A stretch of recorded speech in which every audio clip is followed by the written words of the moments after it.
yego hanyuma rero ibyo ngibyo reka duse nkaho tubishyira ku ruhande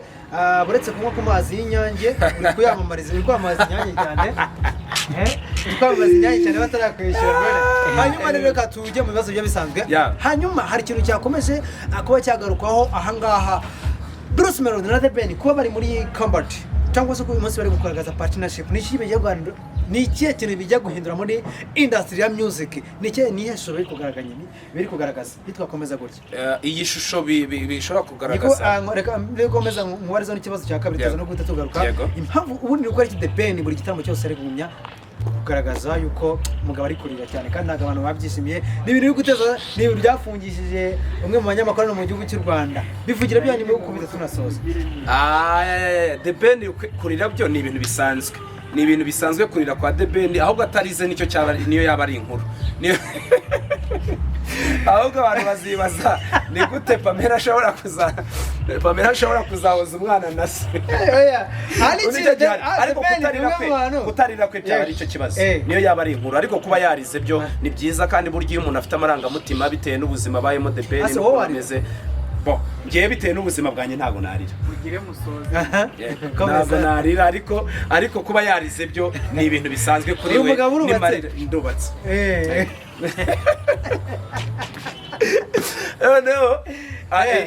wenda kindi warumbajije partnership bafitanye partnership nta yindi iriya partnership turayikeneye ariko nanone dukeneye ko bagomeza gutwikana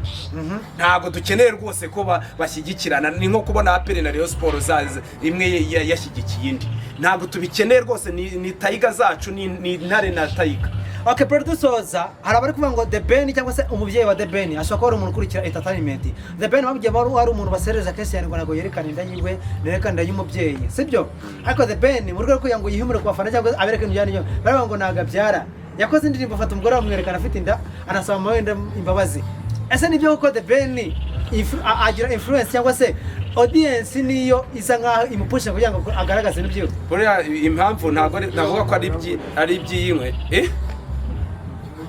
ntabwo ari navuga ko ari ibyiwe wenda influence ariko ukuntu yabanye we na nyina bishobora kuba bifite ahantu bikubiye cyane mu buzima bwe cyane kurenza uko yabanye na se ni nayo mpamvu umuntu ari amarangamutima ye cyane kuba yaragaragaje inda ye ariko kuba yaranasabye na nyina imbabazi ni ukubera ko afite iyo impamvu yabigiye ariko ngewe ntabwo mbifata nk'aho ari imbabazi yamusabye zo z'imbabazi ahubwo ni ibintu byagira ngo bitrendinge n'ubundi iyo The Ben aterekana iriya nda y'umugore we barimo n'indirimbo yari gutrendinga gute igitaramo cye cyari gutrendinga gute erega bino bintu mujye munabibona mu buryo bwa business nimukabibona mu buryo burireye mu buzima busanzwe burireye bisanzwe ariko abantu benshi bamushinja yuko The Ben ngo ibira bamushinja nibyo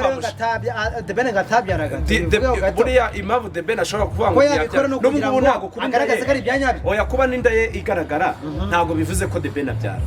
oya kuba Pamela twite ntago bivuze ko abyara ni prank oya ntago ari prank ni umugore we ashobora kuba abyara bisanzwe ariko ubundi burya umugabo wese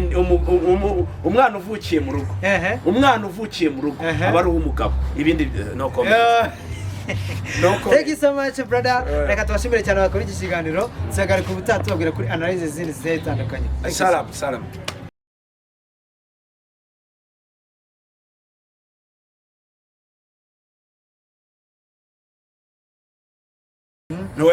kuba Pamela twite ntabwo bivuze ko abyara ni prank oya ntabwo ari prank ni umugore we ashobora kuba abyara bisanzwe